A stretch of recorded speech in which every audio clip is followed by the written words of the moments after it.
A gente vai começar falando dos umidificantes. Então, para a gente ter uma ideia, a gente está falando primeiro de feridas que estão secas ou com pouca secreção, né? Com pouco exudato. E um produto que é muito comum, né, Fábio, a gente encontrar nas unidades, pela nossa experiência em consultorias, é um produto que geralmente o pessoal tem disponível e às vezes até em casa, né? As famílias, o próprio paciente adquire, é o AGE, né, os ácidos graxos essenciais, que eles costumam vir num tubinho assim, e são amplamente utilizados em todos os tipos de ferida, em qualquer momento da ferida, e isso a gente precisa deixar claro aqui hoje, né, que sim, o AGE, ele é um produto, né, um umidificante que a gente pode lançar mão em feridas que estão muito secas ou pouco exudativas, mas ele vai ter algumas limitações, né? Então, a aplicação dele, depois que a gente limpa, faz toda a limpeza da ferida, ela vai ser direto no leite, né? Então, a gente pode aplicar pinguinhos do óleo e depois aplicar a nossa cobertura, a cobertura, no caso, né, primária, e deixar fechado. E observar, né, em 24 horas, o quanto ele vai conseguir manter a umidade no leito da ferida. Tem um outro truque, digamos assim, que a gente usa para tentar manter um pouco mais de umidade por mais tempo, é de fato encharcar essa primeira gase que vai em contato com o leito da ferida, deixar ela completamente molhada, né, com o óleo.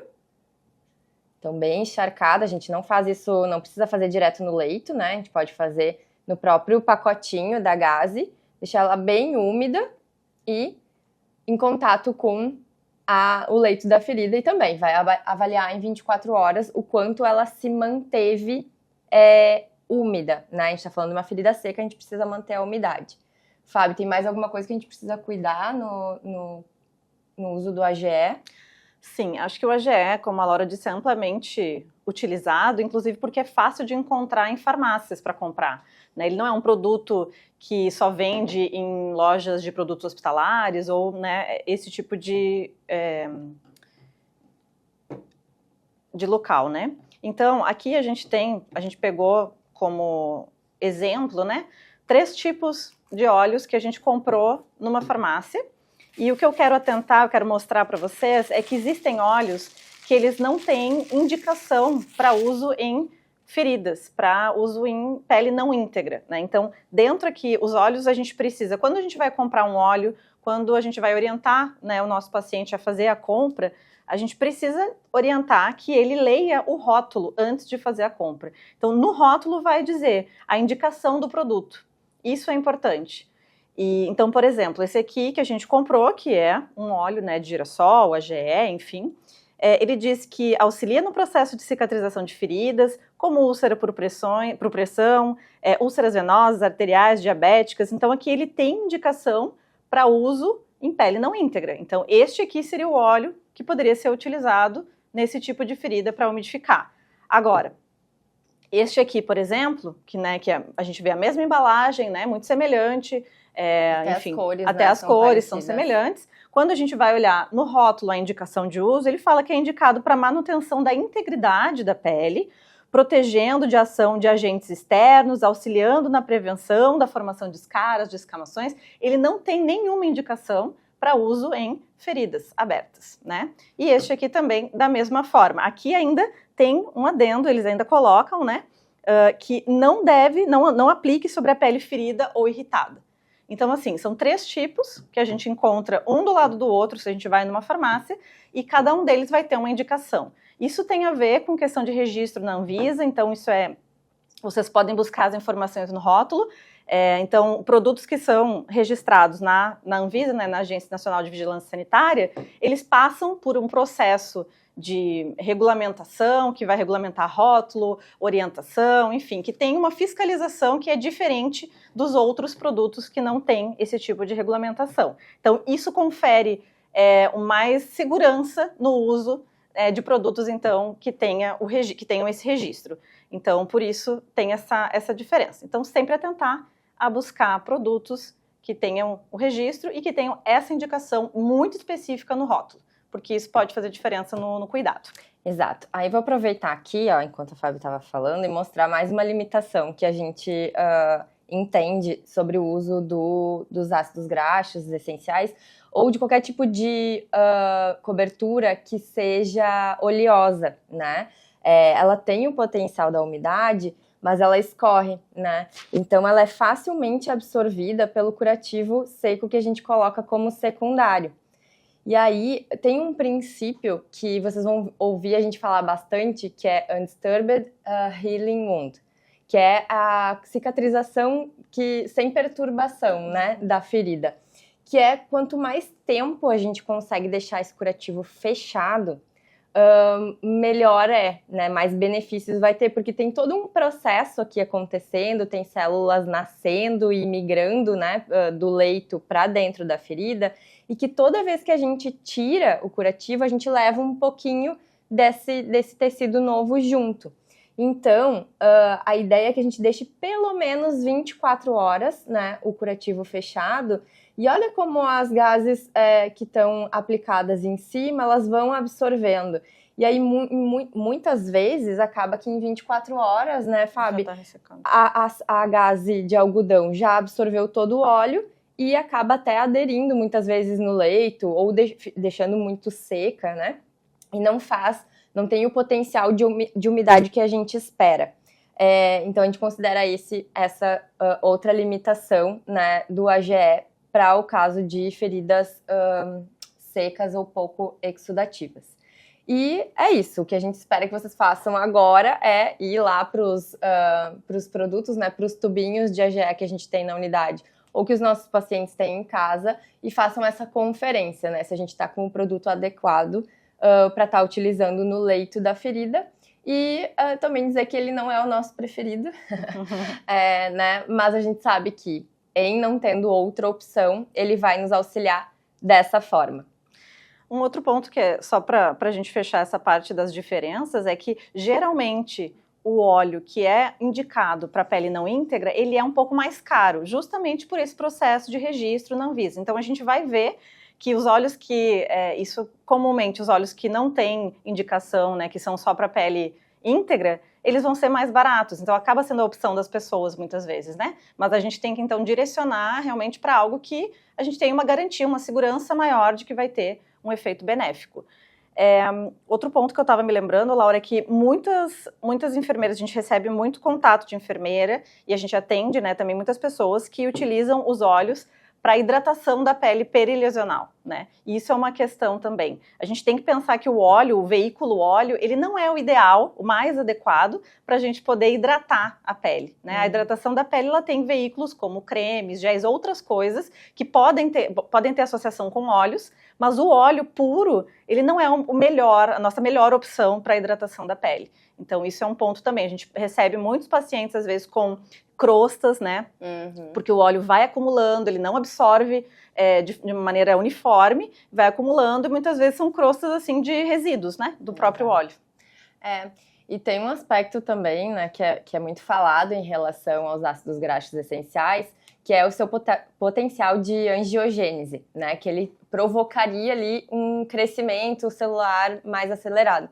E isso é interessante daí na prática, a gente não tem estudos robustos que nos demonstrem de fato esse potencial, mas na prática a gente consegue perceber, claro, né, no médio, longo prazo, fazendo essas comparações, quando a gente está usando um produto que realmente é destinado, né, à cicatrização de feridas, que ele vai ter talvez um processo mais acelerado, né, em a gente conseguindo manter ali o meio adequado, ele pode sim ajudar, auxiliar, né, e acelerar esse processo inclusive, né, causando a hipergranulação quando é utilizado por um tempo muito prolongado.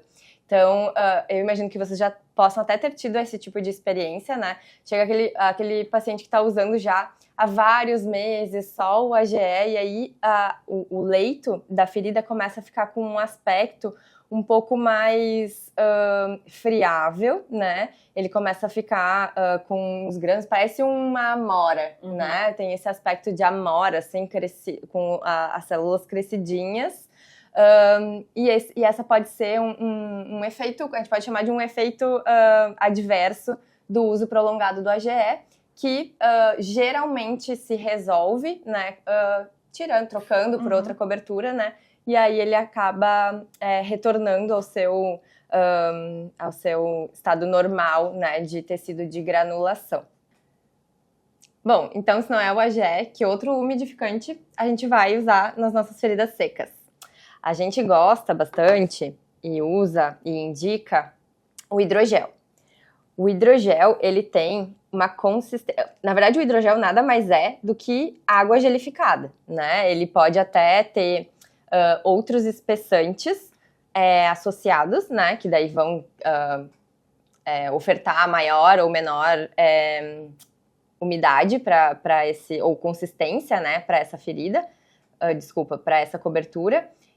Mas o hidrogel, ele, não sei se vocês conseguem ver aqui, mas ele fica com essa consistência, bem diferente do óleo, né, que a gente mostrou antes escorrendo. Ele tem esse potencial de permanecer, eu não estou colocando ali no leito, mas é só para vocês verem o contraste do gel aqui na peça, porque justamente ele vai conseguir manter por mais tempo a umidade no leito sem escorrer e sem ser absorvido tão facilmente pela gaze, pelo tecido secundário, né? Então ele faz uma camadinha, né, e fica ali em contato com a pele, e a gente pode ter a possibilidade de deixar esse curativo fechado por até 48 horas, a depender da situação, por até 72 horas, né?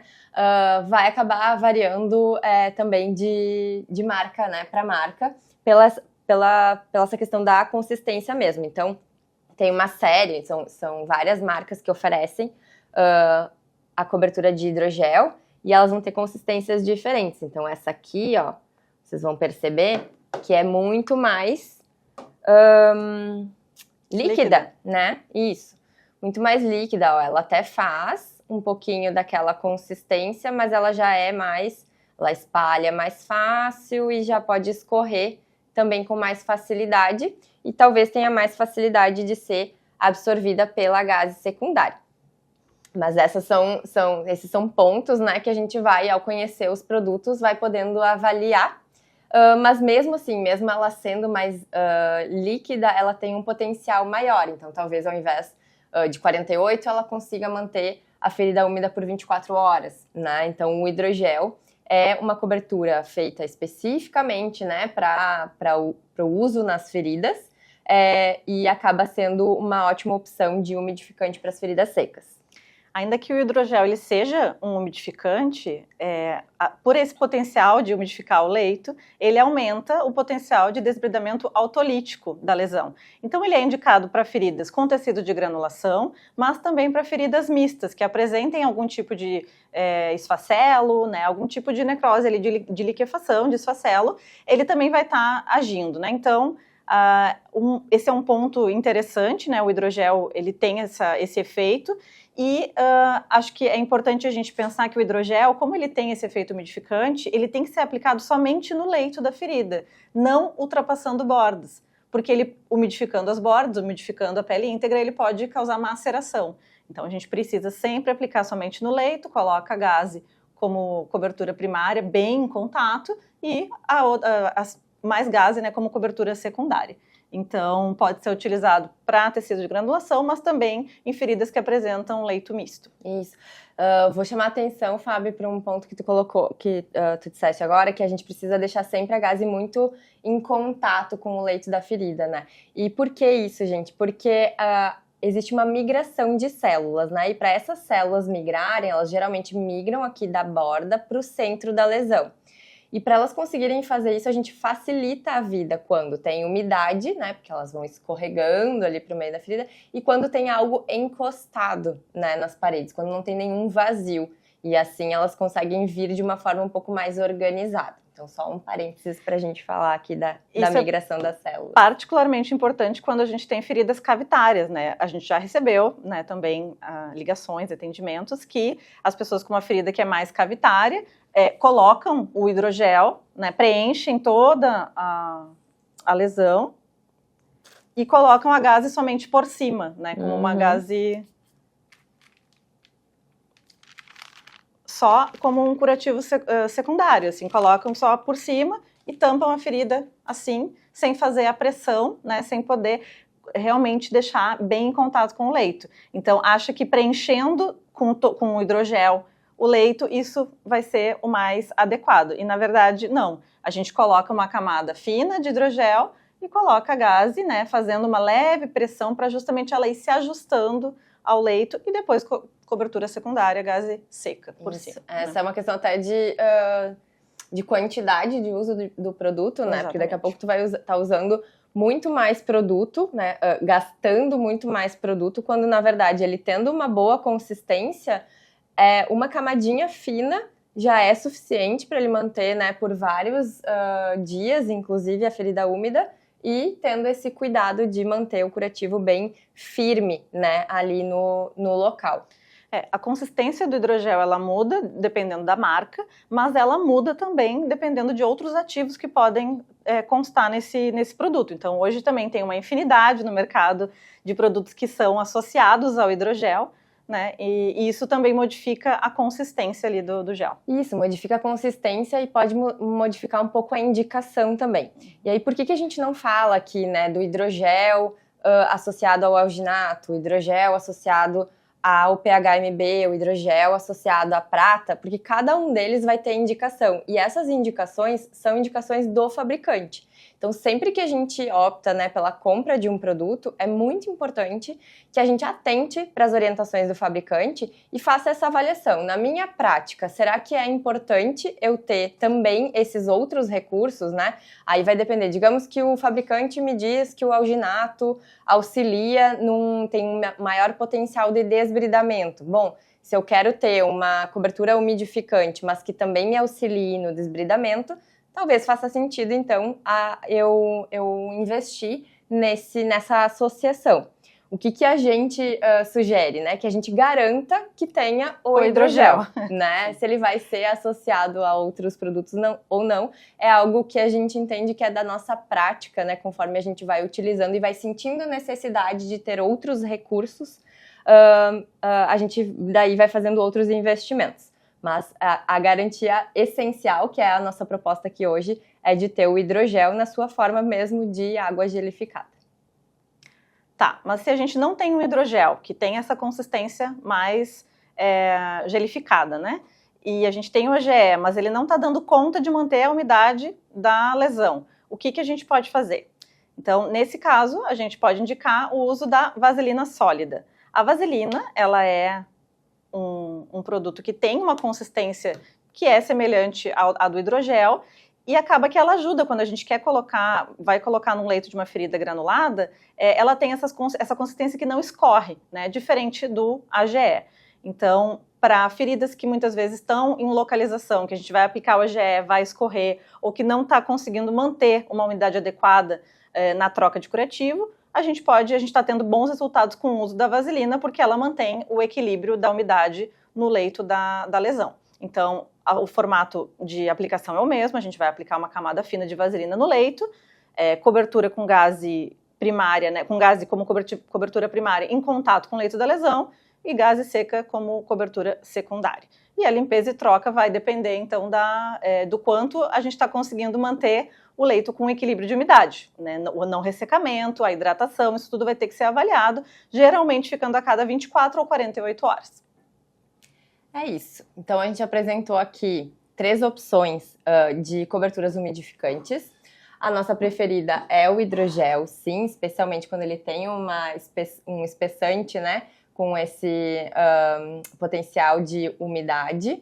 O nosso segundo lugar é a vaselina e, por último, o AGE, mas a gente quer saber de vocês. Qual a experiência com umidificantes? Conta pra gente aqui nos comentários.